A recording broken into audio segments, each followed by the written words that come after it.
Welcome, dear listener. Tonight, we journey back in time to a world of rugged mountains, endless forests, and harsh winters. We will follow the quiet lives of mountain men, explorers and settlers who faced the wilderness without the comforts of modern technology. As you listen, let the calm storytelling ease your thoughts and slowly carry you into rest. Now let us begin. The harsh reality of mountain winters. Close your eyes for a moment and imagine yourself standing at the base of a towering mountain range. The peaks stretch high into the sky, capped with snow that glimmers faintly beneath the pale light of the moon. The air is crisp, sharp, and every breath you take fills your lungs with the biting cold of winter. For the mountain men of the past, this was not a fleeting adventure or a weekend escape into nature. This was home. This was survival. The winters in the mountains were long and unforgiving. Unlike the more settled lands below, where farmers could store grain in barns and communities might gather together for warmth, the men who chose to live in these remote regions faced the elements with only what they could carry, hunt, or build with their own hands.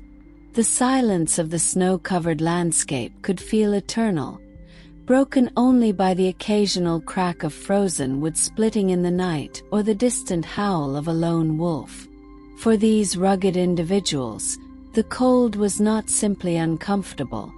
It was dangerous, life-threatening, and ever-present. Temperatures could drop so low that water in their wooden buckets froze solid within hours. Breath crystallized in the air, forming tiny clouds of frost with every exhale. Frostbite lurked at the edges of fingers and toes, ready to claim anyone who lingered too long without shelter. Hypothermia was a silent killer, creeping in slowly, numbing the body until exhaustion gave way to sleep, a sleep from which one might never wake. To understand their reality, one must first set aside the comforts of modern living. Today, we think of winter and picture heaters humming in our homes, electric blankets warming our beds, and lights that flicker on at the press of a switch. But for the mountain men, winter meant long hours of darkness lit only by the dim glow of a fire they had to constantly feed. A single mistake, a fire left untended, a roof that leaked under heavy snow, a forgotten stash of firewood, could mean the difference between surviving until spring or perishing in the silence of the wilderness. The mountain winters stretched not just for weeks, but for months. Snow piled high, often burying cabins to their roofs, leaving men trapped inside with only small holes dug out for smoke to escape. The weight of ice and snow threatened to collapse poorly built shelters, pressing down with relentless force. Food became scarce, and hunting was not always an option when animals retreated deep into the woods or into hibernation. Some men turned to preserved meat and dried berries, carefully rationed to last the season. Others relied on whatever their traps could catch, perhaps a hare, perhaps nothing at all. Hunger was a constant companion, gnawing at their bellies while the cold gnawed at their bones. What makes their survival so remarkable is not just the physical toughness required, but the mental resilience. Imagine spending night after night, week after week, surrounded by snow, with no one to talk to but yourself. Isolation played tricks on the mind. The wind, howling through the trees, could sound like voices.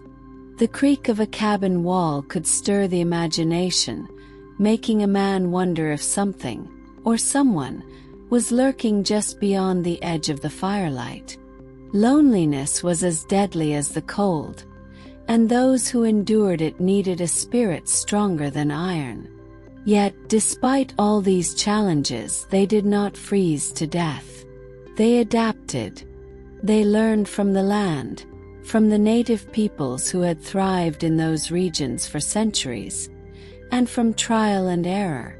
They crafted clothing from animal hides, stitched tightly to block out the icy winds.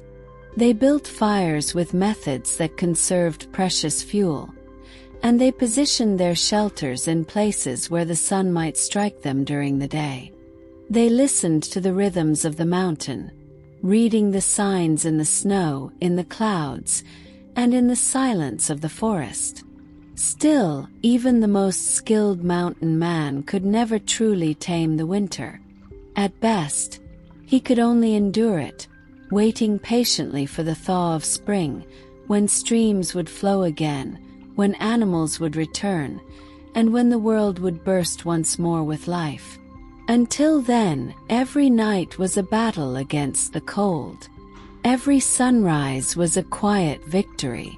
For us, looking back through time, it is almost impossible to imagine the strength it took to endure those winters. And yet, there is something deeply calming in picturing their quiet determination.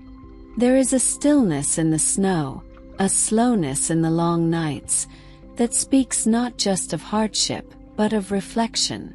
The mountain men, wrapped in furs beside their flickering fires, must have gazed into the flames and thought deeply about their place in the world. In that vast silence, they discovered not only the strength to survive, but also a rare kind of peace that comes from being truly alone with the earth. So as you drift deeper into this story tonight, imagine the crackle of the firewood, the warmth it spreads in a small snow-buried cabin, and the steady heartbeat of a man who, against all odds, endures the harshest of winters. He does not freeze to death because he knows, instinctively, patiently, that each long night will eventually give way to dawn. And in that knowledge, there is comfort, calm, and the quiet reassurance that even the coldest winters will pass. Shelters of necessity. Cabins, caves, and makeshift homes. Picture, if you will, the endless expanse of a mountain wilderness in the dead of winter. Snow drifts high, the trees bend beneath the weight of ice, and the air itself seems frozen in place. For the mountain men, survival was never guaranteed. To endure even a single night in such a place, one needed more than courage. One needed shelter. And yet, the word shelter meant something different here than it does for us today. When we think of shelter, we might picture a warm home with walls that block out the wind, a roof that never leaks, and a fire that can be started with a simple turn of a knob. But for those who lived in the mountains long ago, shelter was a constant concern, a fragile barrier between life and death. It was not about comfort. It was about necessity. Cabins became the symbol of their survival, but they were not the picturesque log houses we sometimes imagine in storybooks. No, these cabins were rough, hastily built, and often little more than 4 walls of stacked logs with gaps filled by moss, mud, or clay. The roofs, made of overlapping wooden shingles or sheets of bark, leaked when the snow melted and sometimes caved in under too much weight. Yet, despite their imperfections, these cabins provided something vital: protection from the howling wind, a space to build a fire, and a place to rest weary bones. The act of building such a cabin was itself a test of endurance. Imagine a man, alone or perhaps with only one companion, cutting trees with a simple axe. Each log had to be dragged into place, lifted, and notched by hand. There were no sawmills, no modern tools. Only the strength of the body and the persistence of the spirit. Day after day, in cold and in hunger, they worked, knowing that without a roof above them, the winter would claim them. It was back-breaking labor, But in that labor there was also rhythm, and perhaps a strange sort of peace, as though each swing of the axe was a prayer to the mountain itself. Not all had the fortune or the time to raise such shelters. Sometimes, men relied on the earth's own protection. Caves and overhangs became temporary havens, shielding them from snowstorms and wind. Inside a cave, the air was still cold, but the stone blocked the sharp bite of the wind and kept away the constant threat of frost.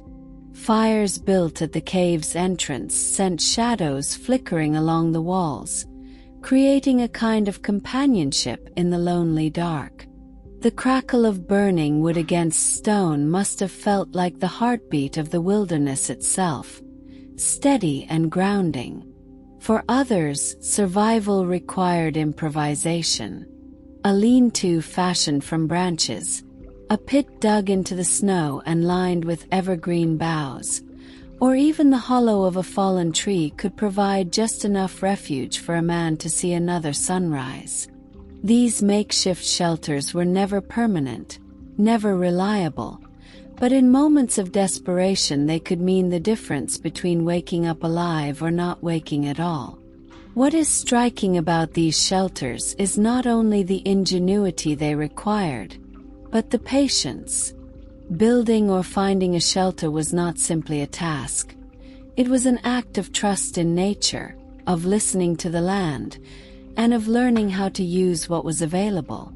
The mountain men knew that time spent preparing for winter was never wasted.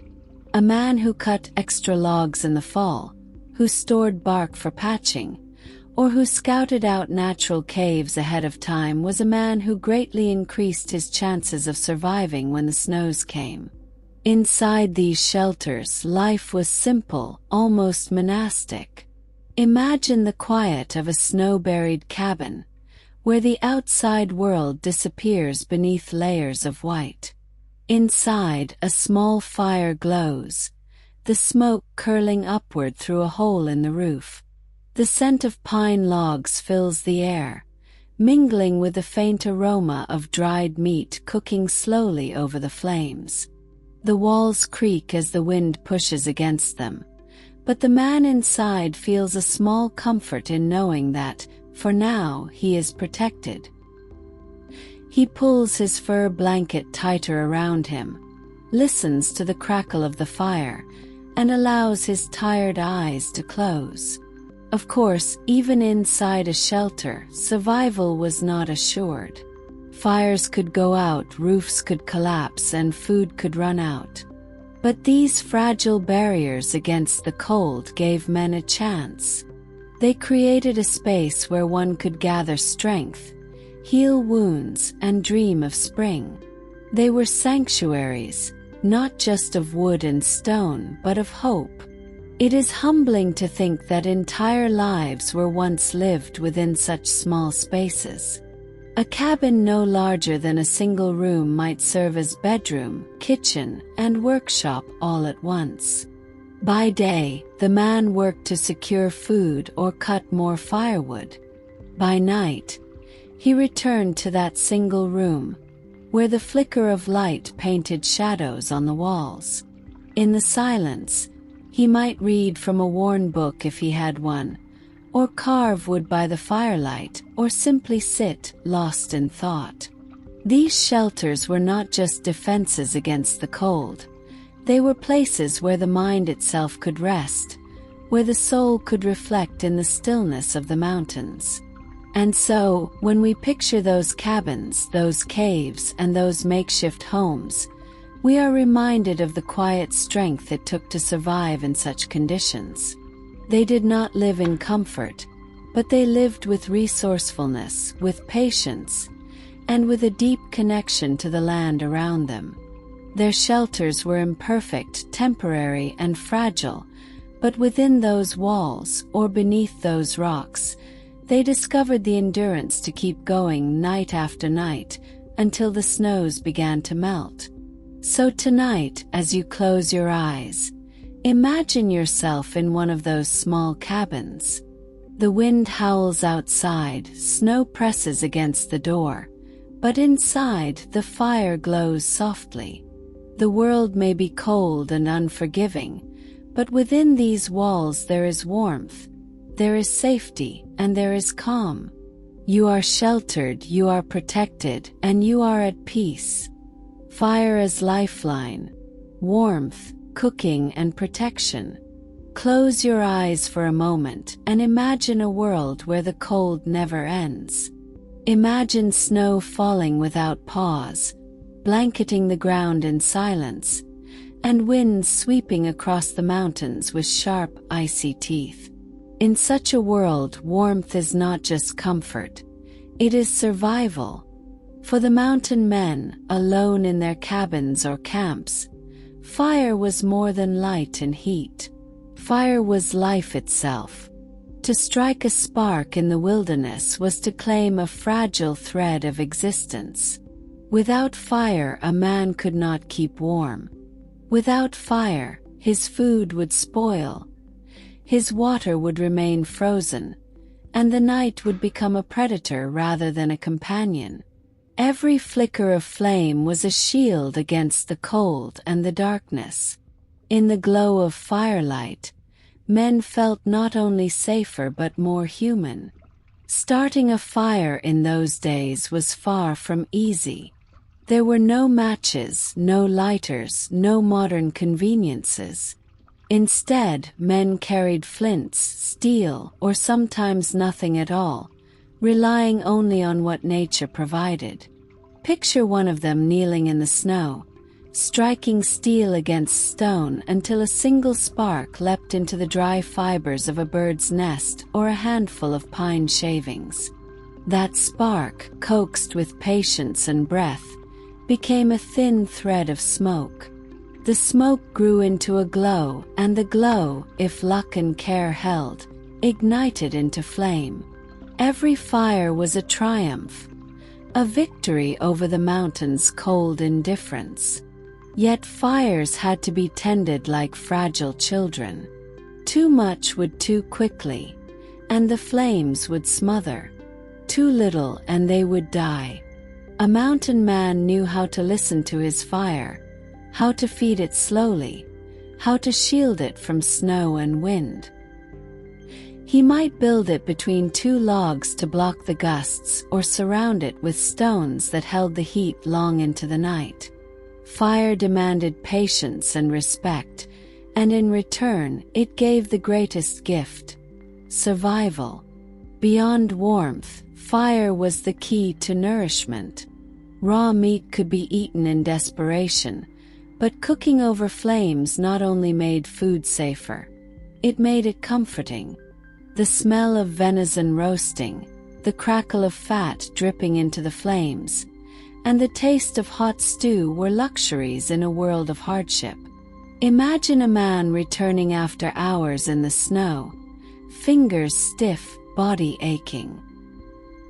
He sits by his fire, holding a piece of dried meat close to the flames until it softens, steam rising in gentle tendrils. He takes a bite, and in that moment life feels bearable again.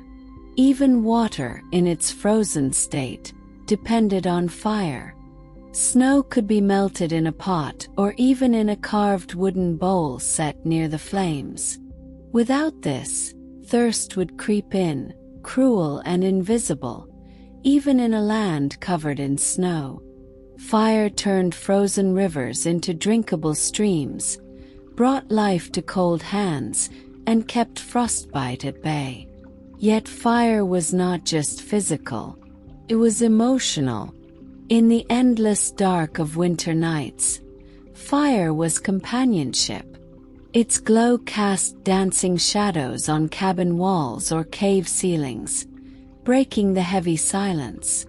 To sit before the flames was to be reminded of connection, to ancestors who had sat before fires long ago, to other travelers who might be tending their own flames in distant valleys, and to the rhythm of life itself.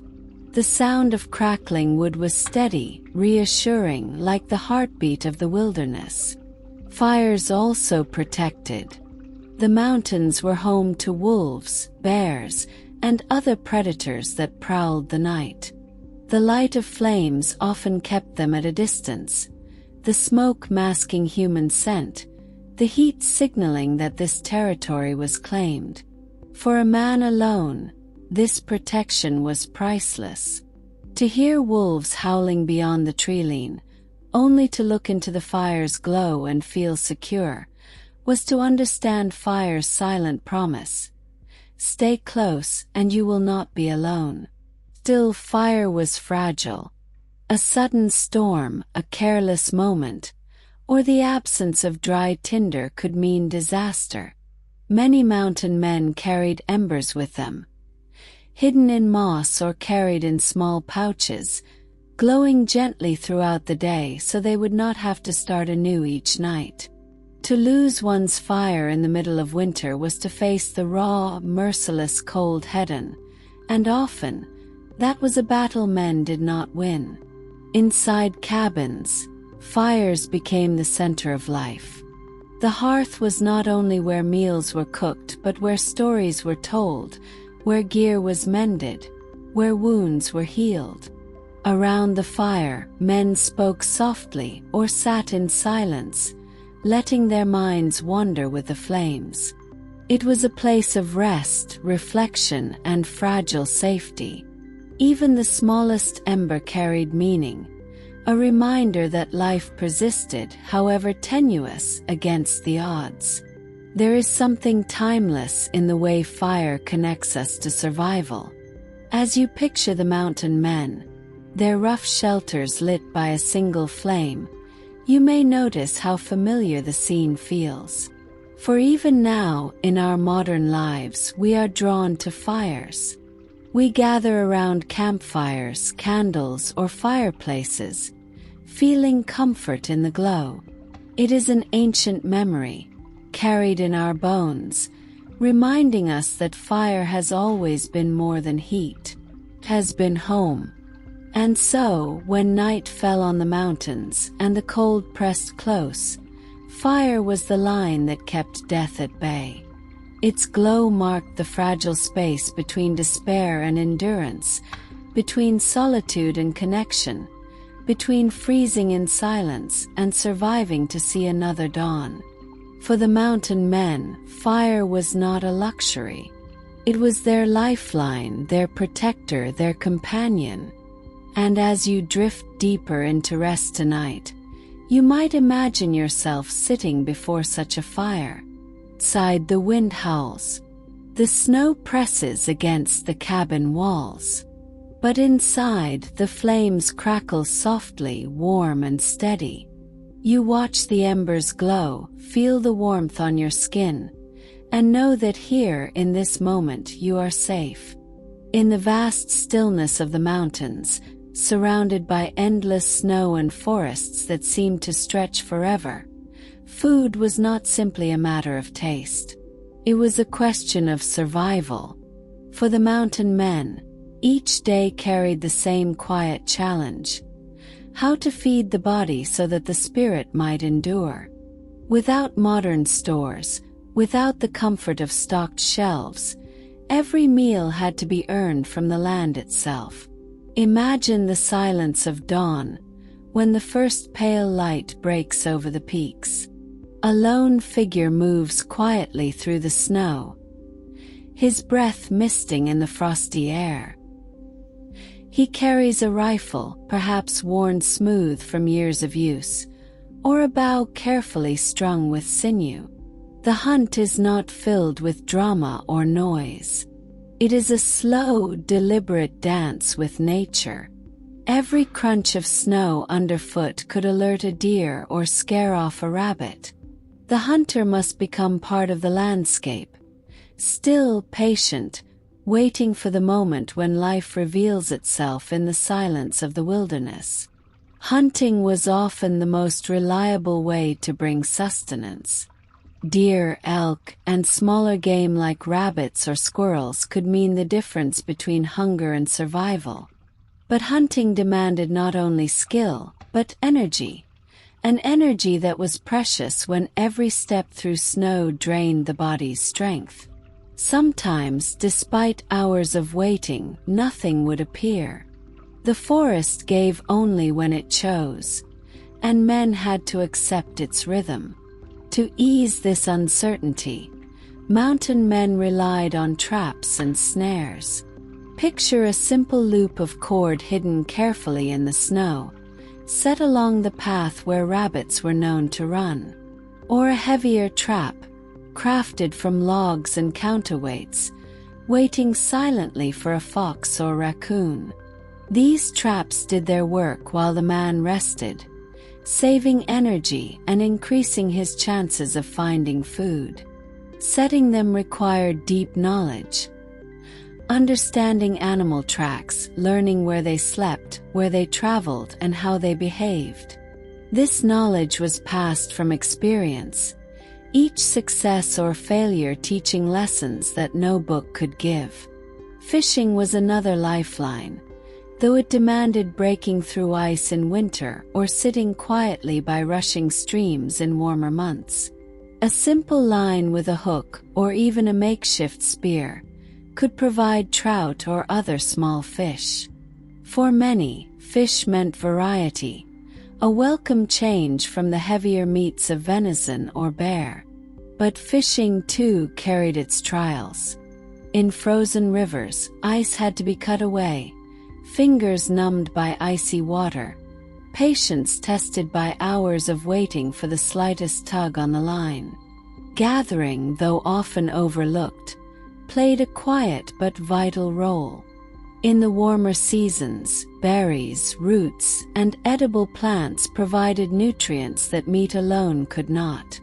Wild onions, tubers, and nuts were collected and stored, often dried for the long winter months. In the depths of cold, these stores became precious treasures, small bursts of flavor and energy when the snow buried everything green. Imagine the relief of finding a pouch of dried berries tucked away in a cabin, their sweetness cutting through the monotony of salted meat. Preservation was as important as the hunt itself. A single deer might provide far more meat than could be eaten in a day. Without modern refrigeration, men turned to salting, smoking, and drying. Strips of venison were hung over smoky fires until they became tough, preserved against rot. Fish were smoked until their flesh was dark and firm, able to last through weeks of harsh weather. These methods required time and care, but they turned fleeting moments of luck into lasting security. Yet food was never simply fuel. In the silence of the mountains, it became comfort. The act of preparing a meal gave structure to days that might otherwise blur into endless snow and solitude. Imagine a man returning from the hunt, weary but successful. He kneels by the fire, skinning his catch with practiced hands. The meat sizzles over the flames, the smell filling the cabin. For a moment, the cold outside feels distant, replaced by warmth and satisfaction. Each bite is not just nourishment, but reassurance, proof that he can endure another day. There were times, of course, when food was scarce. Snowstorms could trap a man in his cabin for days. Hunting impossible. Traps might remain empty, rivers frozen too solid to fish. In such moments, the stored supplies became lifelines. A strip of dried meat, a handful of nuts, or even melted snow flavored with pine needles became a meal. Hunger tested both body and spirit, teaching patience, resilience, and the quiet art of gratitude for even the simplest scraps. It is humbling to think how closely survival was tied to nature's generosity. One day, the forest might give freely, offering a deer, a rabbit, or a stream full of fish. The next, it might give nothing at all. There was no guarantee, no certainty. Only the quiet understanding that life flowed in cycles, and endurance meant learning to move with them. In this way, food became more than sustenance. It was a connection, a reminder that man and wilderness were bound together. Each meal was a gift, earned with effort, patience, and respect for the land. Sitting by the fire with a bowl of stew or a piece of dried meat, a mountain man was not just feeding his body.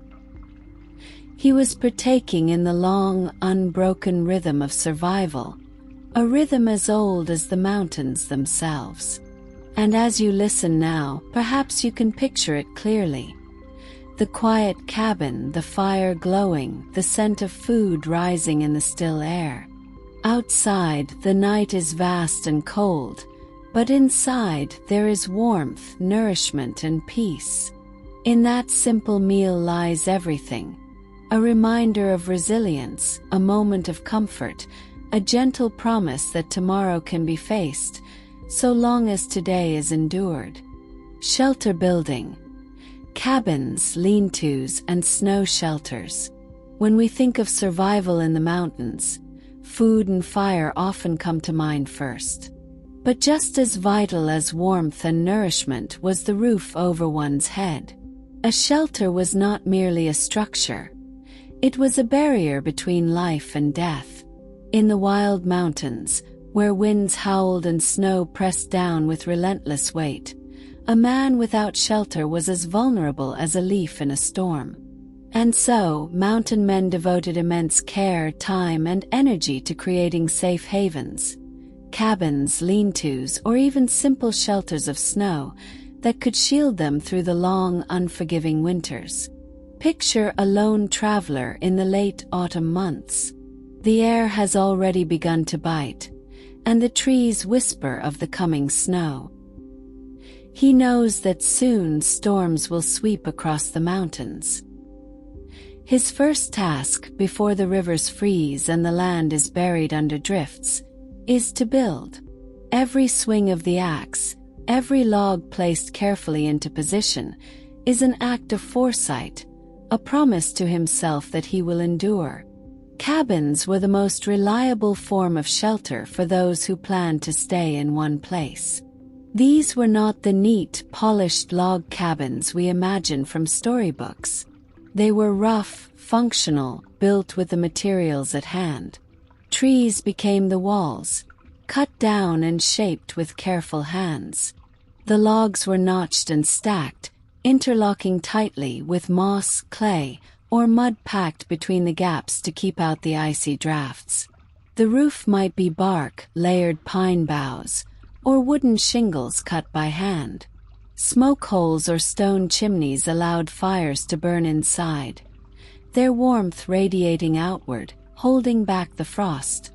Building such a cabin was no small task. It could take weeks of back-breaking labor, often done alone.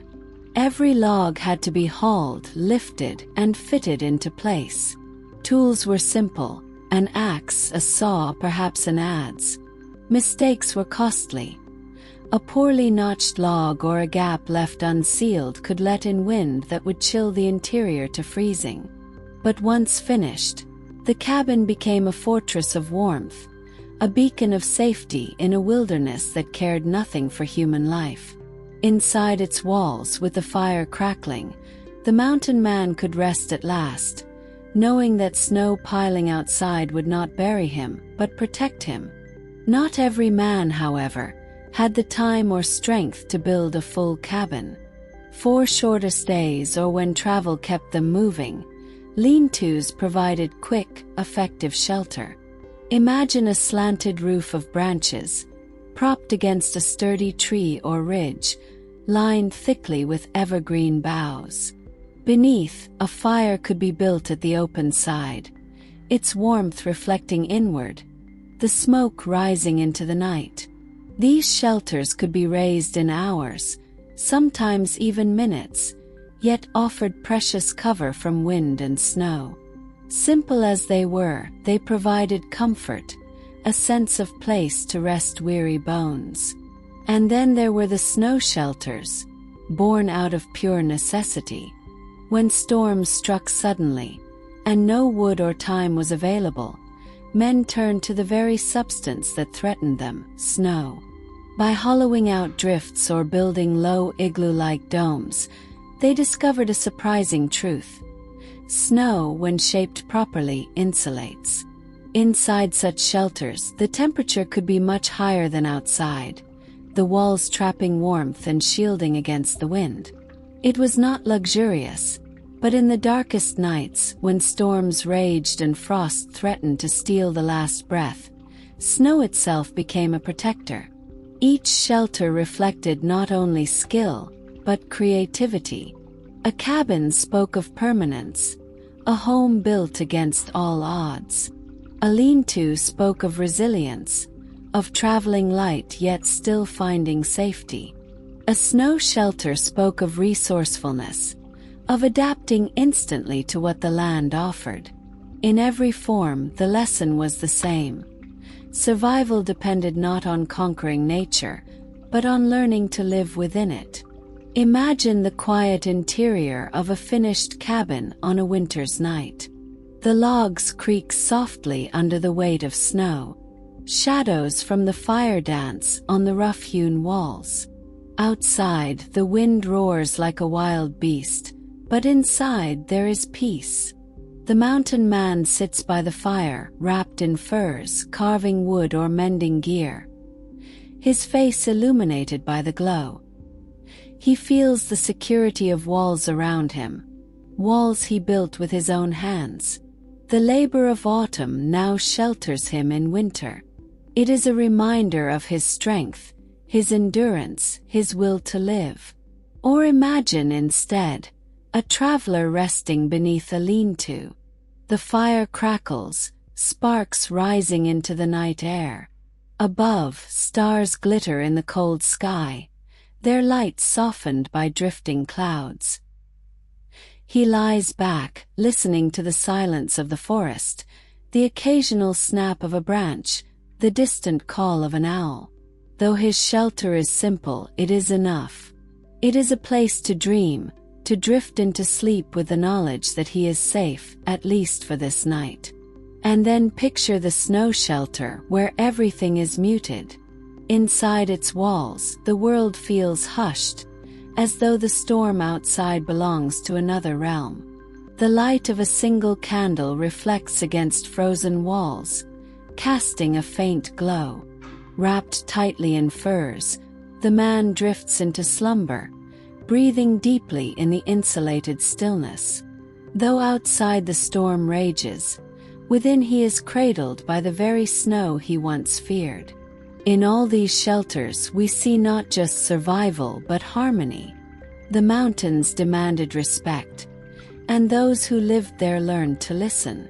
They cut trees with care, gathered branches with patience, shaped snow with precision. Their shelters were born not of arrogance, but of humility, the understanding that to live in such a place meant to work with the land, not against it. As you listen now, let yourself feel the calm that such places offer. Imagine being inside one of those cabins, the storm forgotten, the fire steady, your body warmed after a day's labor.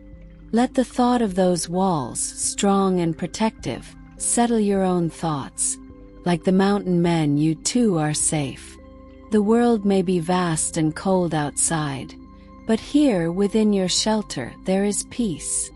Firecraft, keeping warm against the odds. In the vast silence of the mountains, where snow drifts piled high and the night stretched endlessly, fire was not merely a comfort, it was survival itself.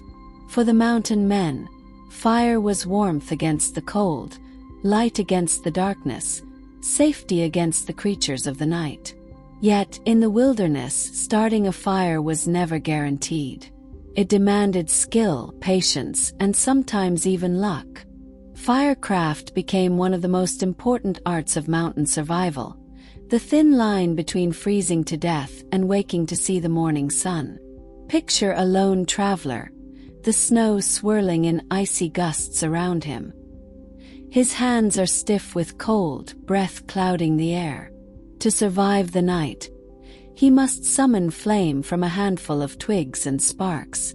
Every movement is deliberate, every strike of flint against steel a battle against time. The storm shows no mercy. But when the first wisp of smoke curls upward, when the tiny flame catches and grows, it is like breathing life itself into the frozen wilderness. The mountain men carried their fire-making tools with reverence. Flint and steel, often kept in a small leather pouch, were among their most prized possessions. A sharp strike would send a shower of sparks onto tinder, dry moss, shredded bark, or even charred cloth saved from old rags. These sparks were fragile, fleeting, but in skilled hands they could be coaxed into flame. Once fire caught, it was guarded fiercely, for to lose it in the depth of winter was a dangerous risk. Many men would carry glowing embers from camp to camp, wrapped in bark or moss, so that they never had to start entirely from scratch. But firecraft was more than just lighting flame. It was knowing how to build it, feed it, and keep it alive. There were many kinds of fires, each suited to a different purpose. A small cooking fire might be made of coals, glowing hot but producing little smoke. A signal fire, by contrast, would be piled with green branches to send columns of smoke high into the sky. And then there were long log fires, built to burn slowly through the night, keeping a sleeper warm without constant tending. Each fire was a tool, as carefully chosen as a knife or rifle. Gathering wood was a task in itself. Dry fuel was precious in the snowy mountains. Mountain men learned to split logs, revealing dry cores within, or to strip branches from the sheltered side of trees where moisture had not yet seeped. Resinous pine, birch bark, or dried grass became kindling, chosen for their ability to catch quickly.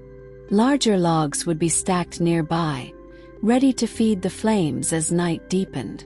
Without preparation, the fire could die suddenly, leaving its keeper shivering in the dark. Imagine sitting by such a fire on a winter's night. The flames dance and crackle, their warmth pushing back the cold. Sparks drift upward into the blackness, like tiny stars fleeing into the sky. The mountain man stretches out his hands, feeling the blood return to his fingers. The smell of smoke lingers in the air, clinging to his clothes, his hair, his very skin. It is a smell of life, of survival, a reminder that in this vast wilderness, he has carved out a circle of light and heat. Fire also served as protection. Predators prowling the darkness, wolves, cougars, even curious bears, kept their distance from the strange glow. The fire was a boundary, a signal that the space was claimed.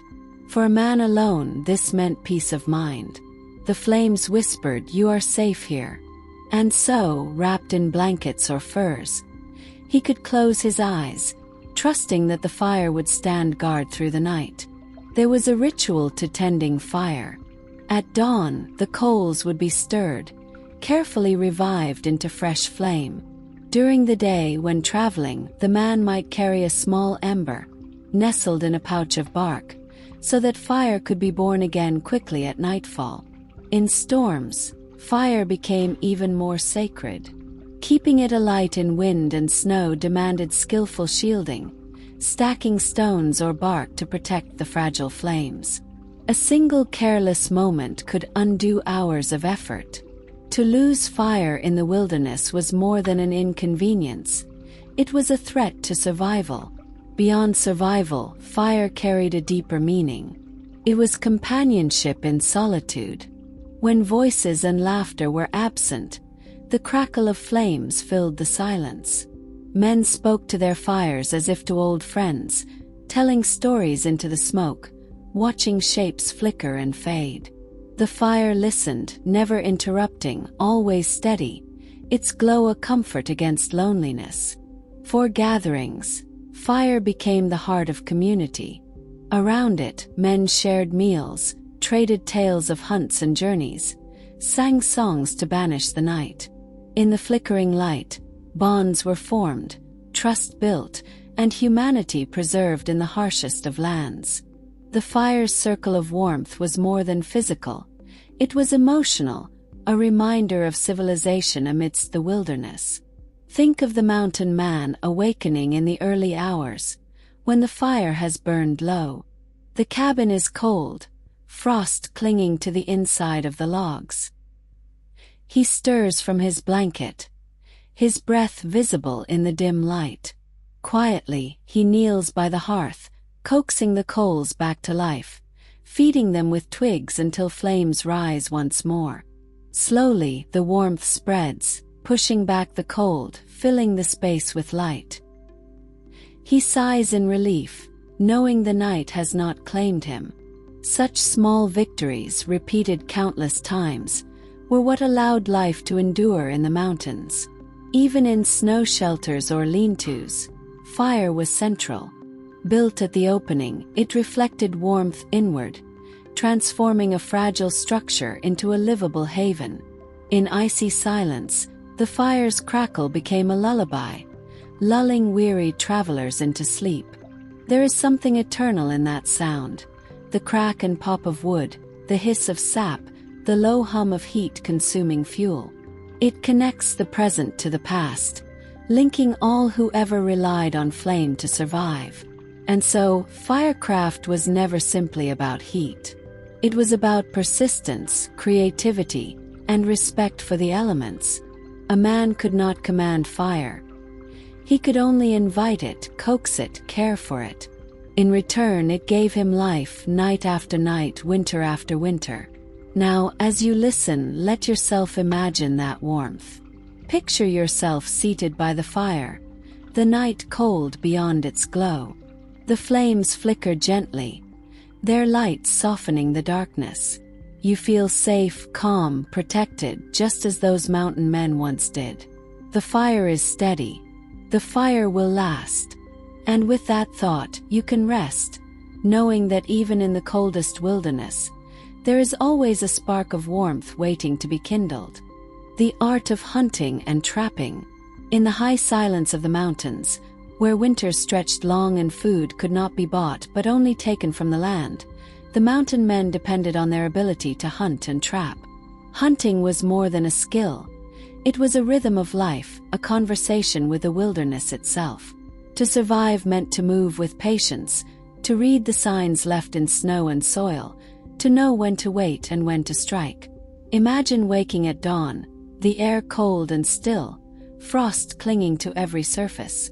A mountain man gathers his rifle, worn from use but carefully maintained, and steps quietly into the forest. Each crunch of snow beneath his boots is measured, deliberate, so as not to break the morning calm. He pauses often, scanning the trees, listening for the faintest sound, a snapping twig, the distant call of a bird disturbed by movement. Hunting was not rushing. It was waiting, blending into the stillness, becoming part of the land itself. The rifle was both lifeline and burden. Every shot mattered. Ammunition was scarce, precious, and missing a target meant more than disappointment. It meant hunger. The mountain men trained themselves to steady their breath, to slow their heartbeat, to align sight and trigger with complete calm.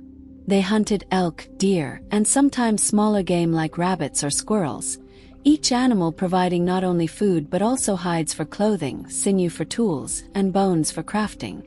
Nothing was wasted, for in the mountains, waste was a luxury no one could afford. Trapping, too, was an essential craft.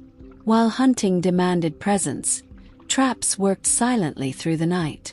The mountain men carried with them iron traps, heavy yet reliable, setting them along game trails, near water sources, or by the narrow passes where animals moved in search of food. Foxes, beavers, and marten were common catches, their pelts prized not only for warmth but also for trade. The art of placing a trap was delicate, requiring knowledge of animal habits, patience to disguise scent, and precision in placement. Beaver trapping held particular significance. Beavers were abundant in mountain streams, and their fur, thick, warm, and water-resistant, was highly valued by traders. To catch one, a mountain man might spend hours studying the water's edge, noting where the animals slid in and out, where branches were chewed clean, where lodges rose from the riverbank. Setting a trap meant kneeling in icy water, hands numbed by cold, carefully positioning the steel jaws in the path of the animal. Then the wait began. Sometimes days passed with no success, yet persistence was always the rule. Beyond tools and traps, hunting also demanded knowledge of the seasons. In autumn, elk gathered in great herds, their calls echoing through the valleys. In spring, streams ran with fish, offering fresh meals after the lean months of winter. In every season, the mountain men adjusted, changing their methods, learning from the land. They studied the habits of animals with almost reverent attention, for each creature carried lessons in survival. Picture the quiet satisfaction of returning to camp with a fresh catch. The fire is lit, the meat roasting slowly over glowing coals. The smell fills the air, rich and comforting, a promise of strength restored. The man sits close, silent, watching the flames dance as he waits for the meal. In such moments, every bite was more than food. It was proof of endurance, a reward for patience, and a reminder that he had carved survival from the wilderness with his own hands.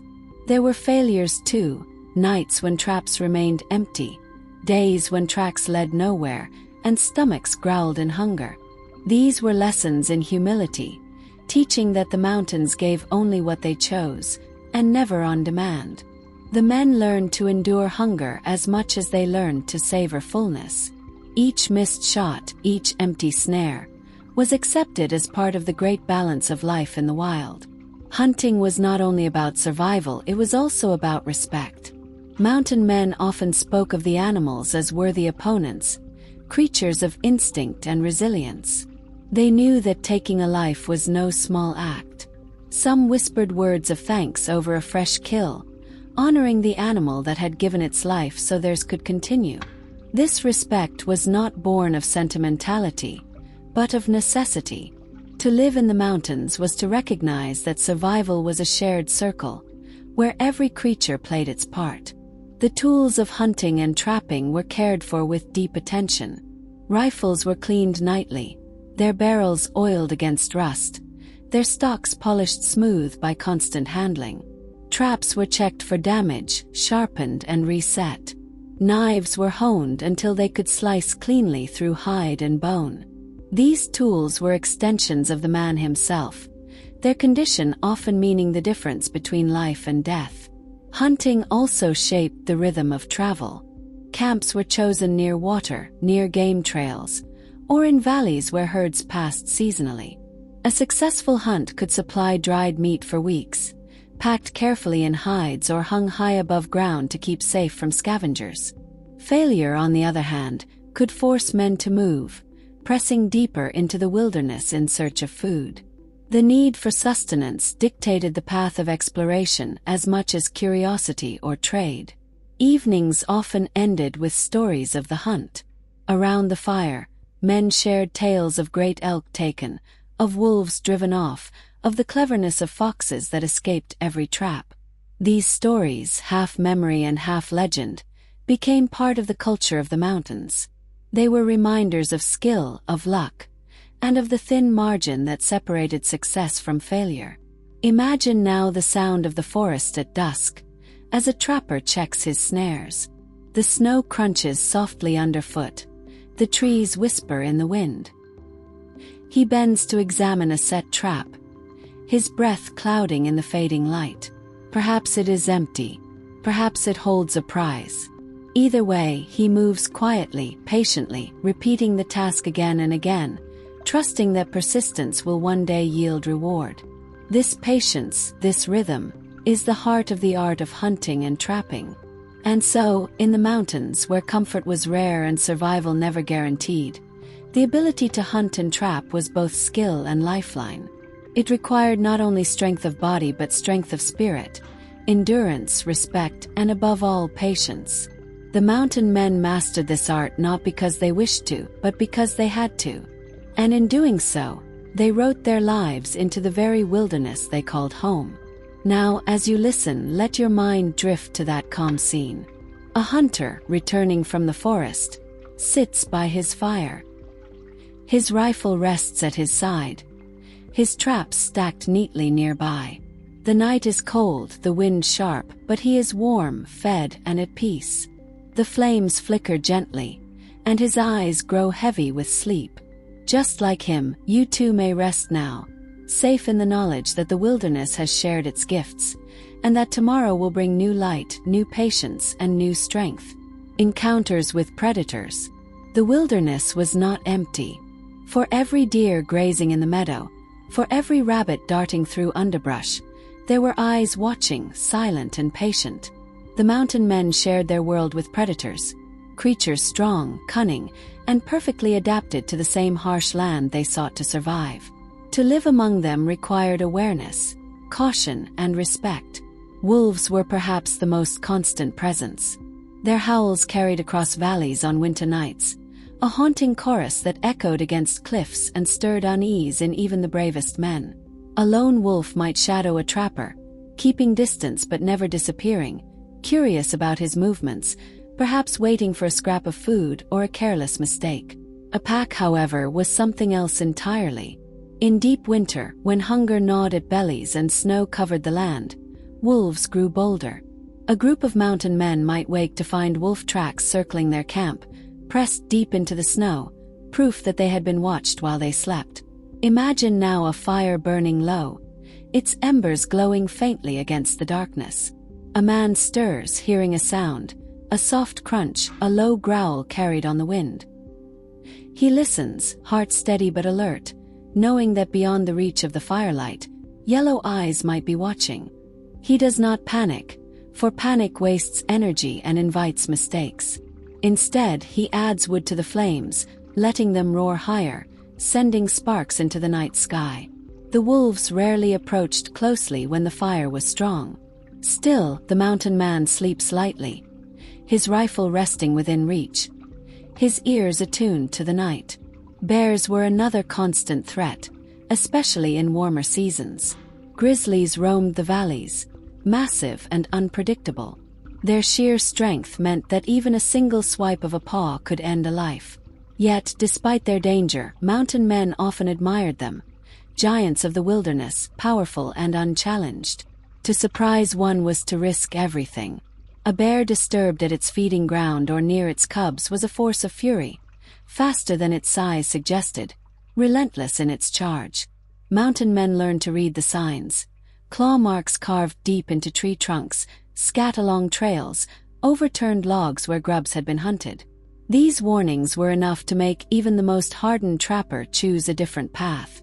There were stories whispered around campfires, tales of close encounters passed from man to man like lessons carved into memory. One trapper might recall how he climbed a tree as a bear tore through his supplies below, waiting hours until the beast lost interest. Another might speak of firing his rifle at the last moment, the smoke and roar mingling with a crashing charge, the bear collapsing just feet away. These were not stories of glory but of survival, reminders that in the wilderness, a single mistake could mean the end. Cougars, sometimes called mountain lions or panthers, were rarer to see, but their presence was always felt. Silent, elusive, they moved like shadows through the trees. Unlike wolves, who announced themselves with song, cougars were silent hunters. A mountain man walking alone might feel the prickling sensation of being watched, turning slowly to find nothing but trees and rock. Yet he knew the cat could be near, perched silently on a ledge, tail twitching as it observed. Attacks were rare, but the knowledge that such a predator could stalk unseen brought its own unease. Some men carried dogs to alert them of hidden dangers, though even dogs sometimes missed the presence of a cougar until it was too late. Despite the fear they inspired, predators were not simply enemies. They were part of the same cycle of survival. Wolves culled the weak from deer herds, keeping balance. Bears cleared rivers of fish, spreading nutrients through the land. Even cougars, with their silent hunts, shaped the behavior of prey. Mountain men came to see that predators were teachers too, reminders of caution, respect, and the constant vigilance required to live in the wilderness. There were moments, however, when predator and man crossed paths more directly. Imagine a mountain man setting his traps along a river, kneeling by the icy water as he places the steel jaws in careful position. As he works, he hears a rustle behind him. Slowly he turns. On the opposite bank, a bear emerges from the brush, its coat glistening with water droplets, its breath clouding in the cool air. The man does not move quickly, for quickness invites chaos. Instead, he gathers his tools calmly, stands and steps back, keeping his eyes lowered but his senses sharp. The bear watches for a moment, snorts, and continues down the riverbank, uninterested. The man exhales, his heart steadying, grateful for another lesson in patience and humility. At night, around the campfire, the presence of predators was part of the atmosphere itself. The crackle of flames, the whistle of wind through the trees, and in the distance, the long, mournful cry of a wolf.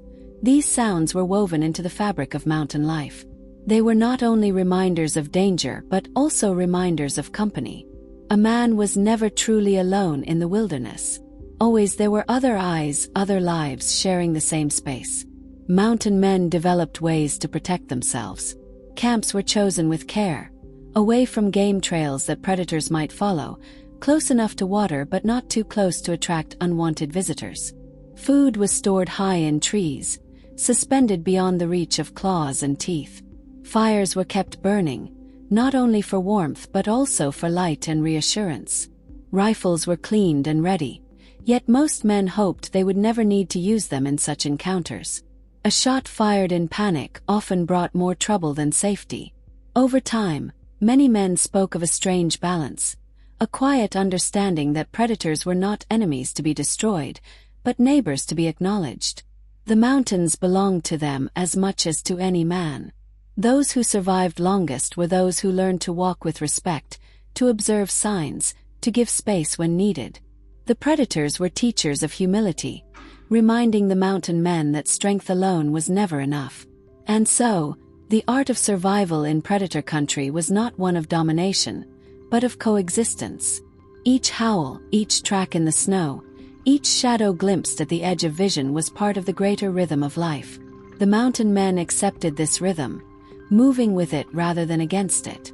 In their journals and stories, they did not write only of fear, but also of wonder at the power, grace, and endurance of creatures who had ruled these lands long before any man arrived. Now, as you listen, let your thoughts drift to that quiet wilderness. A campfire flickers gently in the dark, its warmth pushing back the chill. Beyond its light, the vast forest lies waiting, alive with movement and mystery. You are safe here, resting in calm, while out there, predators roam, not as threats to your peace, but as guardians of the wild balance. Let their presence soothe you, a reminder that the world is vast, ancient, and alive. As the fire burns steadily, you may close your eyes, letting the night carry you into rest, knowing that even in the company of predators, there is peace and stillness, and safety in the rhythm of nature itself. Trading and rendezvous. The fragile lifeline of mountain exchange. As the seasons turned, and the long winters pressed their weight upon the mountains, survival was never a solitary act. Even the strongest of mountain men knew that no man could endure the wilderness entirely alone. There came a time each year, when the snow melted and the valleys began to awaken, that men would gather together in secret places, at river crossings or in hidden meadows, for what became known as the rendezvous. These gatherings were more than simple markets. They were lifelines, threads of connection, both human and material, that stretched across the wide, untamed wilderness. 4 months at a time, trappers roamed the frozen forests, setting their traps, carrying heavy packs of pelts, and burning through their supplies of powder and lead. As the nights dragged on, their coats wore thin, their boots tore at the seams, and their bags of food dwindled. Without a means to replenish, they would have faced certain ruin. And so the rendezvous became the fragile but essential moment when survival was renewed. Traders from the east would risk long, treacherous journeys with wagons full of goods: flour, sugar, coffee, knives, axes, gunpowder, blankets, and beads. They traveled hundreds of miles, following rivers and winding mountain trails, to meet the scattered trappers at predetermined sites. The men of the mountains, in turn, brought their bundles of furs, soft and warm, harvested at great personal risk from the wilderness. The rendezvous often began quietly, with a single smoke rising in the distance to guide the weary. Then the valley would slowly fill with the sound of voices, deep laughter, the neighing of horses, the crack of rifles tested, and the murmur of dozens of men sharing the same open space after months of isolation. For many, it was the first human contact they had since the snow had fallen. Their beards were long, their coats ragged, their faces weathered by frost and hunger. But in the company of others, the weight they carried seemed a little lighter. The trading itself was simple but vital. A mountain man might offer a fine beaver pelt in exchange for a small bag of coffee, or several skins for a sturdy new knife. Powder and lead were prized above all, for without them, a man could neither hunt nor defend himself. Blankets were another treasure, for they meant warmth when the wind howled against a thin cabin wall. Even the simplest things, a handful of nails, a roll of thread, a new pair of moccasins, were exchanged with gratitude, for they often meant the difference between hardship and death in the months to come. But the rendezvous were more than markets of survival. They were gatherings of spirit. Men told stories by the fire, sharing legends of rivers yet unexplored, of grizzlies brought down with nothing but a knife, of storms that nearly carried them away. They boasted of their hunts, laughed at their misfortunes, and found in one another a mirror of their own endurance. For those who had spent endless nights alone beneath the stars, the sound of human laughter was as warming as any fire. The native tribes were often part of these gatherings as well. They came to trade their own goods, buffalo hides, dried meat, or crafted tools, in exchange for beads, cloth, or rifles. The mountain men depended on their knowledge of the land, their wisdom of trails and seasons, and often their generosity. Without the networks of trust, fragile though they were, the mountain men would have found themselves utterly lost in an unforgiving wilderness. These rendezvous could last for days, sometimes even weeks. The men drank, feasted when they could, sang songs under the wide sky, and competed in contests of skill, shooting matches, horse races, and feats of strength. But beneath the merriment was always a quiet urgency, the need to secure enough goods, enough powder, enough food, to last through another cycle of harsh seasons. When the gatherings came to an end, men packed their bags, reloaded their rifles, and saddled their horses. They would disappear once again into the mountains, each carrying on his back the fragile security of the supplies he had earned. The memory of voices and laughter lingered with them, a warmth that could not be measured by the weight of a blanket or the sparkle of a knife. In truth, the rendezvous were a reminder that survival in the mountains was not merely a matter of strength or skill. It was a web, delicate and necessary, woven between men who risked their lives in the wilderness and those who carried with them the goods of faraway cities. It was the bond of trade, of stories shared by firelight, of hands extended in exchange. Without this lifeline, many would have vanished silently into the snow, their cabins collapsing, their traps rusting away. But with it, the fragile flame of life continued to flicker, even in the coldest nights. And so, year after year, the cycle continued. Long winters of solitude and survival, followed by brief gatherings where men remembered that they were not alone. The rendezvous gave them the tools to endure, but also the hope that endurance was possible. In the heart of the wilderness, where silence often ruled, these fleeting moments of connection were perhaps the greatest treasure of all. Isolation and the weight of silence. After the lively days of trading and camaraderie at the rendezvous had ended, the mountain men would scatter once more across the wilderness. The valleys that had echoed with laughter, music, and the clatter of trade fell silent, returning to their natural stillness. Each man rode back toward his chosen stretch of wilderness, carrying his supplies, his traps, and his determination. And soon enough, the long shadow of isolation returned, heavy and unavoidable. It is difficult for us today to imagine the depth of such solitude. For the mountain man, there were no roads crowded with travelers, no villages humming with daily work, no hearths with families gathered. There was only the wide, endless sweep of land, towering mountains, deep forests, rushing rivers, and stretches of prairie that seemed to touch the sky. In such a place, silence was not merely the absence of sound. It was a presence in itself, a weight that pressed upon the mind as much as the body. At first, after the noise of the rendezvous, the silence could feel welcome. A man might relish the quiet of a meadow, the murmur of a stream, the soft whisper of wind through pine branches. But as the days turned to weeks, and the weeks to months, the silence grew heavier. Each sound stood out in sharp relief: the crack of a twig underfoot, the distant howl of a wolf, the groan of ice settling on a river. These were not just noises. They became companions, filling the emptiness where human voices once lingered. Loneliness was as much an enemy as hunger or cold. The mountain men spoke to their horses, to their dogs if they had them, even to the fire itself.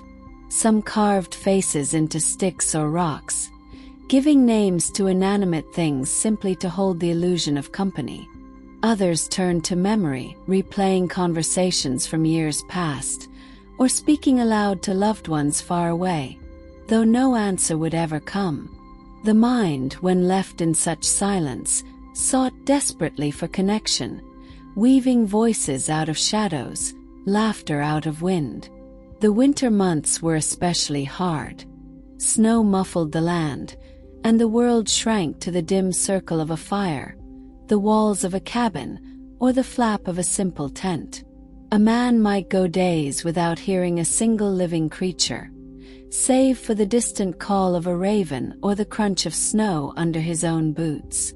In such moments, silence could feel like a living thing, pressing against his ears, filling his chest, wrapping around his thoughts. It was no wonder that when spring came and men met again at the rendezvous, their voices carried with unusual vigor, their laughter too loud, their stories spilling out like water breaking through a dam. But the silence of isolation was not always cruel. For some, it offered a strange kind of peace. With no voices to distract, the rhythms of nature became louder, more present. A man could sense the faint shift of wind before a storm, hear the delicate steps of a deer across fallen leaves, or notice the subtle creak of a tree in the frost. In such quiet, the land spoke in its own language, and the mountain man learned to listen. To endure such isolation was to develop a sensitivity to the world around him, a bond with the wilderness that few others could understand. Still, the weight of silence was a trial. Some men did not withstand it. Stories tell of trappers who wandered too long without company, their minds unraveling in the emptiness. They became shadows of themselves, muttering to the trees, fearing the rustle of grass, or abandoning their traps to chase phantoms in the night. The wilderness demanded much from the body, but it demanded even more from the spirit. The silence, endless and heavy, was one of its harshest tests. For those who endured, the experience left them changed. They carried with them an inner stillness, an ability to sit quietly without restlessness, to find comfort in the simple crackle of firewood or the sight of stars wheeling silently overhead. Isolation became, for them, not only a burden but a teacher. It taught patience, resilience, and humility before the vastness of the land. Yet the truth remained. No man was entirely immune to loneliness. The memory of voices at the rendezvous, the warmth of shared stories, and the simple act of hearing laughter, these lingered like ghosts in the long months of solitude. The mountain man knew he could live without them, but he never stopped longing for them. And perhaps it was this longing, as much as hunger or the need for powder, that drove him back each year to the gatherings, to seek once more the fragile thread of connection that kept his spirit from breaking. Isolation in the wilderness was not simply being alone. It was living in a world so vast, so empty of human touch, that a man could feel both small and infinite at the same time. It was the quiet trial, unseen and unmeasured, that tested whether his will was strong enough to endure, not just the cold or the hunger, but the silence itself. And in that silence, he either broke or became something stronger. In the stillness of the high mountains, danger often arrived not with the sudden strike of a predator, but with the slow, relentless force of nature itself. The mountain men, though hardened by solitude and seasoned by countless trials, remained forever at the mercy of storms, avalanches, floods, and blizzards that swept across the wilderness. To live in such a land was to live always on the edge of nature's temper. And though they learned to read the signs, the taste of the air, the shift of the wind, the uneasy silence of the forest, there were times when no preparation could soften the fury of the elements. Imagine a trapper, miles away from the safety of a cabin or tent, crouched low in a narrow valley as the sky above darkens. At first, it is only the hush of birds falling silent, the rustle of branches stilled by a sudden, unnatural calm. The man glances upward, noticing clouds piling against one another like giants gathering for battle. The air grows heavy, charged with the faint scent of iron. Then the storm breaks, thunder cracking like cannon fire, rain falling in sheets so dense that the mountains blur into ghostly shadows. Lightning rips across the sky, illuminating the world in brief, searing flashes. The man pulls his coat tight and presses against the earth, waiting for the violence to pass, knowing full well that in such moments, his life hangs on nothing more than chance. There were avalanches, too, silent killers born of snowpack and gravity. In the deep of winter, when snow piled thick along steep slopes, even the slightest disturbance could unleash destruction. A sharp report, like the crack of a musket, might be the only warning before thousands of tons of snow broke free, rushing downward with unimaginable speed. For a man caught in its path, there was no outrunning it.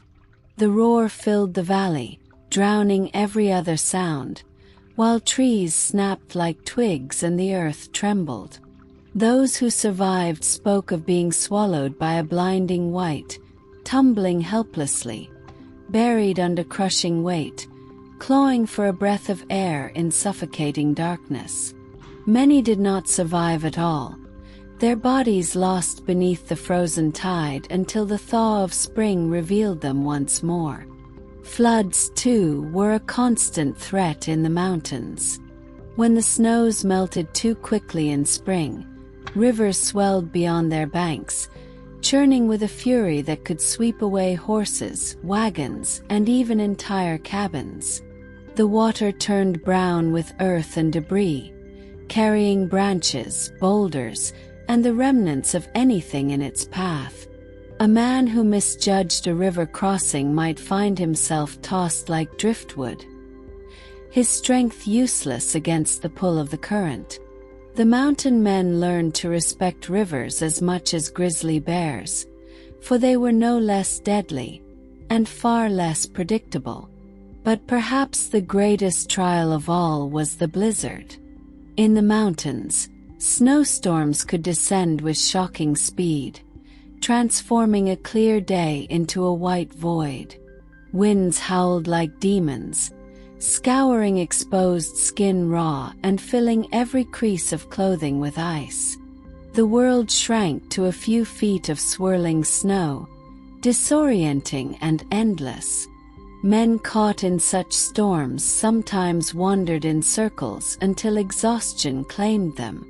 The wise carried extra tinder, for fire was not just comfort but survival. To lose a spark in such weather was to court death. Fire sputtered against the storm's breath, and men crouched low beside them, shielding the fragile flame with cupped hands while praying the fuel would catch. The fury of nature was not only physical but mental. The long scream of wind over a ridge could sound like voices, crying out in tones that chilled the heart. The groan of ice on a frozen lake could echo like distant thunder, leaving a man uncertain whether he stood on solid ground or a trap waiting to give way. In the night, when the world lay cloaked in darkness, such sounds magnified, seeping into the mind, awakening primal fears that no amount of toughness could fully silence. Yet through all of this the mountain men endured. They wrapped themselves in furs, dug shelters into snowbanks, huddled close to their fires, and leaned on the stubborn will that had carried them into the wilderness in the first place. Some even found beauty in nature's fury. A storm viewed from the safety of a cave became a kind of wild theater, lightning flashing like torches against the stone, thunder rolling through the earth, snow whirling in ghostly dances. They spoke of awe as much as fear, recognizing that in such moments they were witnesses to the raw, untamed power of the earth itself. To survive encounters with nature's fury required more than skill. It required humility, the recognition that no man, no matter how strong, could ever truly master the wilderness. At best, he could learn to bend with its tempers, to endure its wrath, and to emerge on the other side with his life. Each storm survived, each avalanche avoided, each flood endured, left its mark on a man, teaching him caution, patience, and the fragility of his own existence. And yet, these trials were part of the story of survival. They gave the mountain men tales to tell by firelight, warnings to share with newcomers, and a bond with the land that ran deeper than fear. For to live among the mountains was to accept not only their beauty but their violence, not only their silence but their rage. It was to dwell always in the shadow of forces vast and unstoppable, and to find somehow a way to keep walking, keep building, keep breathing in a land that could snatch breath away in an instant. So the mountain men endured year after year, season after season.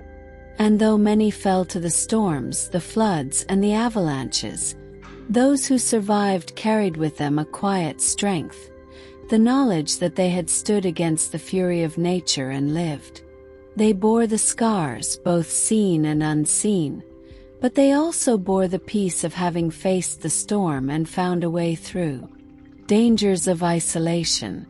The mountain men were not only explorers of wilderness, not only trappers of beaver or hunters of elk, but also dwellers in silence, and silence is never without its dangers. To step away from the familiar settlements of the valleys, from the villages and the little towns where voices and laughter and songs floated into the night air, was to enter a realm where solitude pressed down like snow upon the shoulders. Solitude could be both a companion and an adversary, and for the mountain men it was as constant as the cold wind or the flowing river. When a man wandered for weeks with no company but his horse, no voices but the cry of an eagle above the cliffs, he began to sense the weight of his own thoughts in a way that few of us ever will. Each crack of a twig in the forest might sound like an enemy. Each gust of wind through the pines might carry whispers that were not really there. Loneliness has the power to stretch the imagination, to turn shadows into figures, and silence into conversation. Many of these trappers and explorers carried strong hearts, but even the strongest heart could falter under too much stillness. To be isolated in the wilderness meant more than simply being alone. It meant that if an accident occurred, if a man slipped on ice and broke a leg, if he was bitten by a snake, if he was caught in a snowstorm, there was no one to help, no one to hear his cry. The nearest human settlement might be 100 miles away, over mountain passes buried in snow. A twisted ankle could mean weeks of crawling, a broken rib could mean the end of a season, and a serious wound might mean death. This ever-present truth weighed heavily on the mind of anyone who ventured far into the high country. Isolation also carried with it the challenge of the mind's own unrest. Imagine the long nights when the moon was hidden and the stars alone gave their cold light. A man might sit by his fire, the flames snapping and twisting upward, and yet feel as though the forest itself was closing in. He might hear wolves howl far away, and suddenly feel smaller than he had ever felt. The mind would wander toward home, toward the warmth of family, the voices of children, the comforts of a cabin filled with light. But home was not there. Home was only memory, and the wilderness gave no mercy to those who longed too much for what they could not reach. The mountain men had to learn to master this inner struggle. Some spoke to themselves, whispering their own thoughts aloud to fill the air with sound. Some sang old songs, rough and low, to remind themselves that they still belonged to the world of men. Others carved figures into wood, shaping little reminders of the life they had left behind. Anything to keep the mind steady, to keep the thoughts from unraveling in the great silence. There were stories told in later years of men who did not master that silence. Some returned from the mountains wild-eyed, unable to speak, their minds broken by too many nights with no voice but their own. Others were found wandering, their camps abandoned, their traps left rusting by the streams. Isolation had taken more from them than hunger or frostbite ever could. It had taken their sense of self. The wilderness gave much to those who entered it, but it also demanded much, and sometimes it demanded too much. Even those who endured learned to carry the weight of isolation carefully. They found strength in patterns, the morning tasks of tending to a fire, boiling water, checking traps. By holding to these simple rituals, a man could remind himself that he was still part of order, still part of rhythm. The sun rose, the sun set, the fire burned, the traps were checked. To abandon routine was to allow the silence to take control, and so routine became a lifeline.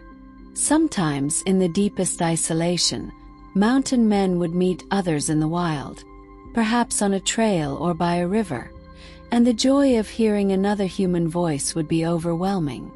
A greeting spoken aloud after months of silence could bring tears. A simple handshake could feel like the greatest comfort in the world.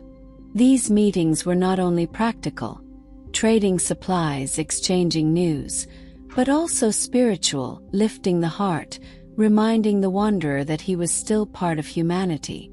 In the quiet vastness of the Rockies, where snowfields stretched to the horizon and forests climbed endlessly upward, the mountain men learned that isolation could be survived, but never without respect.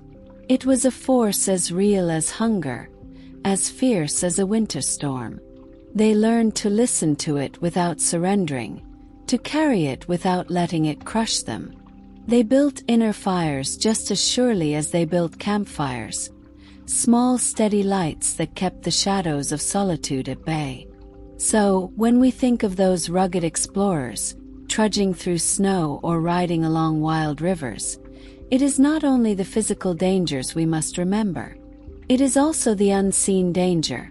The danger of silence too heavy, of nights too long, of thoughts that grow louder in the absence of voices. To face the wilderness was to face not only bears and wolves, not only storms and avalanches, but also the quiet echo of one's own heart. And it was in this quiet that many of them proved their strength, enduring not just the cold of winter, but the colder chill of being truly alone. Relationships with native tribes. The mountain men were wanderers, hunters, and trappers, but they were never truly alone in the vast wilderness. Long before they set foot in the valleys and mountains of the Rockies, the land was already home to many nations of native people. Tribes such as the Crow, the Blackfeet, the Shoshone, the Nez Perce, and the Ute had walked those trails, hunted in those forests, and fished from those rivers for countless generations. For the solitary trapper entering such a land, relationships with these peoples would become not just useful, but often essential to survival. At first, contact between mountain men and native tribes was cautious. Each regarded the other with suspicion, unsure of intention, uncertain whether they faced friend or foe. A lone trapper wandering into a valley might find himself suddenly surrounded by riders on horseback, their faces painted, their bows or lances ready. In such moments, the outcome depended not only on courage but on the ability to show respect. A gesture of peace, an offering of tobacco, or the sharing of food could transform a fearful meeting into the beginning of trust. Trust, once built, could grow into alliances that shaped a man's life. Many mountain men found themselves welcomed into tribal camps. They learned words of new languages, picked up signs used to communicate across linguistic divides, and shared their own knowledge in return. Around the fires of native families, they tasted new foods, roasted roots, dried berries, meat preserved for winter, and found hospitality that contrasted with the loneliness of the trail. Some went further still, marrying native women and joining families within the tribes. These unions created bonds that were both personal and political.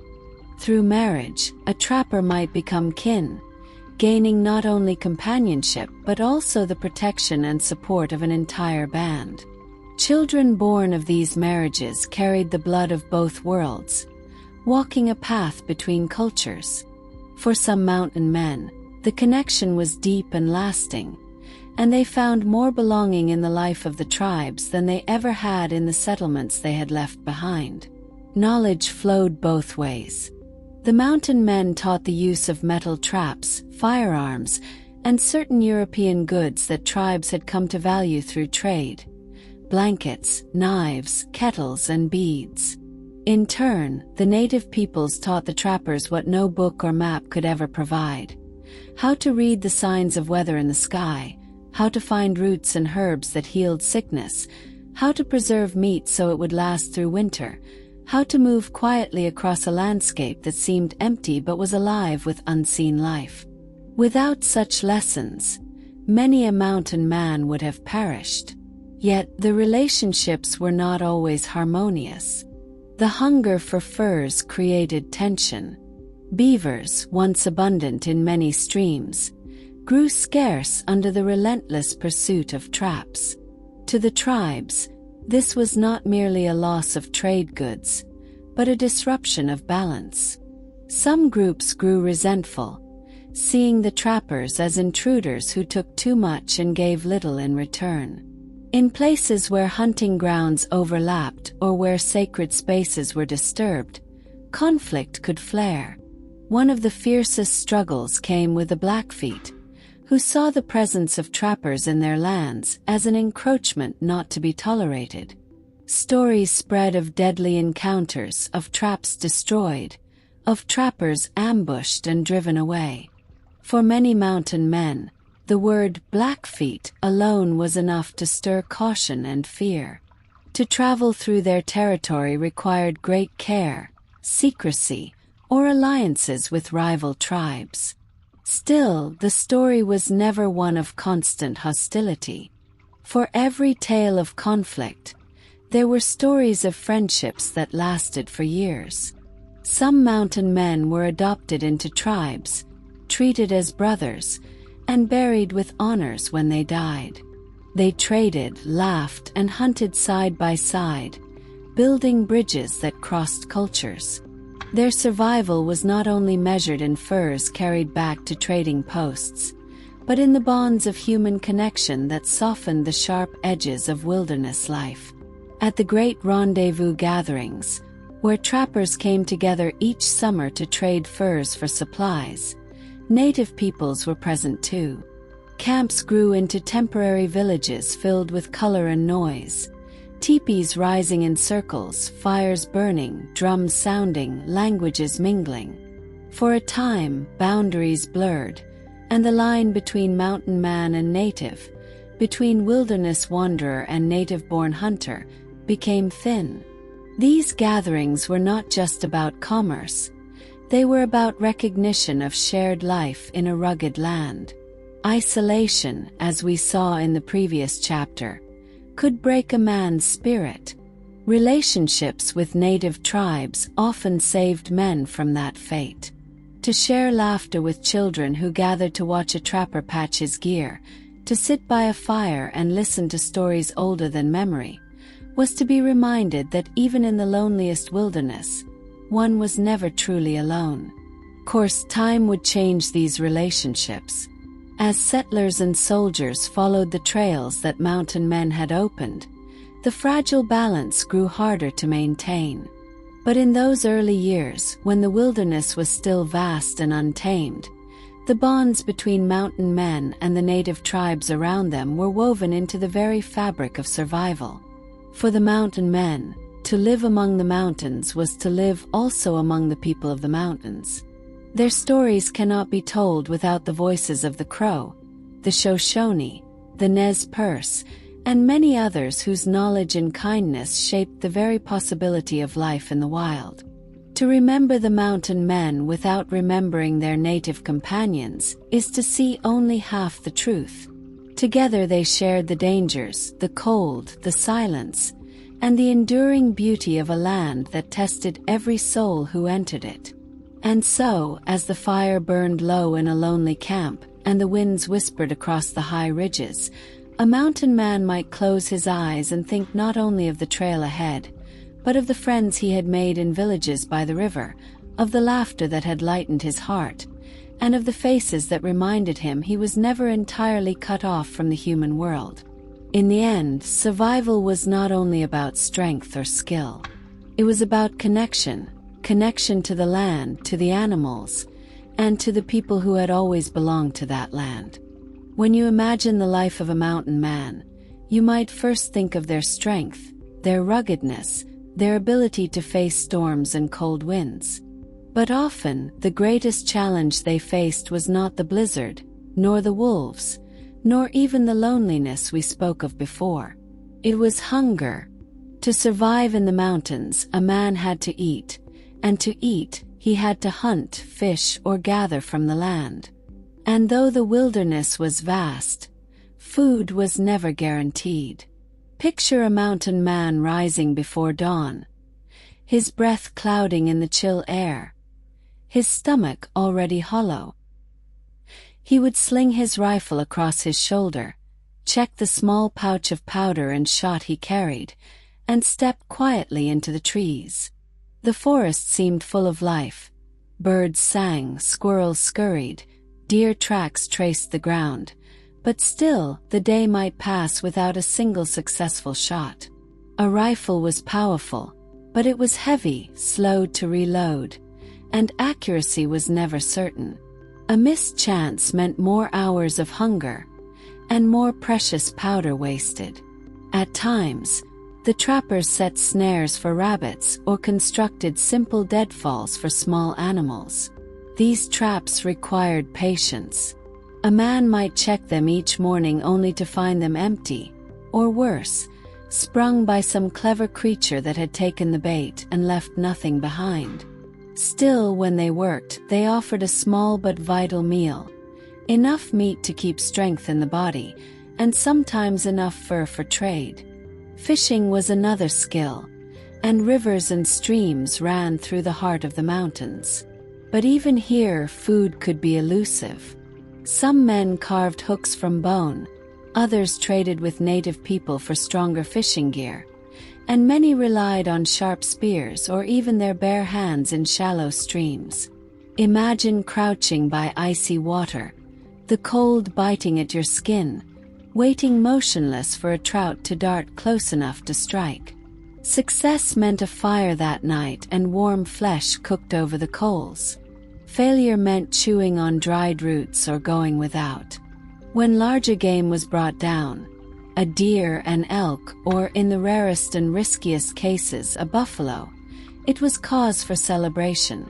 Such a kill could feed a man for weeks, if he knew how to preserve it. The meat would be cut into thin strips, smoked, and dried into jerky. This jerky was light, easy to carry, and kept for long months. Yet making it took time, and carrying it through rough country demanded constant protection against wolves, bears, or even other hungry men who might be tempted to steal it. Still, there were lean times. Winters could strip the land bare, burying plants under snow, driving animals into hiding, and freezing rivers into silence. In such times, mountain men turned to desperate measures. They boiled leather straps until they softened enough to chew. They scraped bark from trees and made weak teas from pine needles. Some stories tell of men surviving on little more than bone broth simmered for days, drawing the last strength from the marrow. And there were times, too, when hunger brought men closer together. In a small cabin or a shared camp, trappers would divide what little they had. One might share a strip of jerky, another a pouch of dried berries. Around the fire, they reminded each other that even in scarcity, no man needed to face it alone. In these moments, food was more than nourishment. It was fellowship, proof that kindness could survive even in the harshest wilderness. The native tribes, once again, provided knowledge that meant survival. They showed mountain men which plants could be eaten safely, which roots carried nutrition, and how to prepare them without sickness. They taught ways of storing meat underground or in high caches to keep it safe from animals. And they introduced foods the trappers would never have discovered on their own, like camas root roasted in earth ovens, or chokecherries mashed into cakes that kept for months. Even with all this knowledge, though, hunger was never far. Imagine lying in a small, smoky cabin at night, the wind whistling through the cracks, your belly aching with emptiness. Sleep came slowly, but in the morning the work began again. To rise, to shoulder the rifle, to track quietly through the snow. This was the rhythm of life. A man who gave in to hunger gave in to death. And yet, when food was found, it was a joy that lifted the heart. The crack of a rifle echoing through the trees, the rush of footsteps as a deer fell, the smell of roasting meat over a fire. It was enough to make a man feel rich, not in gold or coin, but in life itself. These small victories were what kept them going, step by step, day by day. For the mountain men, food was not only survival. It was a reminder of their bond with the land. Every bite of meat, every sip of river water, was earned by effort, patience, and respect for the wilderness. And as we move toward the final chapter of their story, We see how these struggles shaped not only their bodies, but their spirits. Hunger humbled them, and in being humbled, they learned to endure. And so, dear listener, we arrive at the quiet end of this long journey through the mountains, where men of flesh and bone braved a world of stone and snow. We have walked alongside them through storms, through hunger, through loneliness and firelight, and now, at last, we pause. Not with the noise of rifles or the thunder of avalanches, but with silence, with calm, with the gentle settling of thoughts as night deepens. Imagine for a moment a mountain man at the end of his day.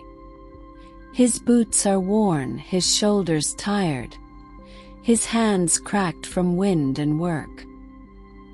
He sits beside a small fire, its glow barely pushing back the shadows of the forest. The flames dance, not wildly, but with slow rhythm, as if the fire itself knows it is time to rest. He has eaten what little he could, perhaps a strip of jerky or a bowl of thin stew, and now he leans back against a log or a stone, gazing up at the sky. Above him, the stars spill across the heavens, countless and unbroken, eternal witnesses to his fragile, fleeting life. The mountains have tested him. They have stripped away every comfort, every illusion, every ease of civilization. They have given him hardship in abundance, cold, hunger, fear, endless labor. And yet, in the giving they have also shaped him. For he has learned resilience. He has learned patience. He has learned to find beauty not in what is soft and easy, but in what is enduring.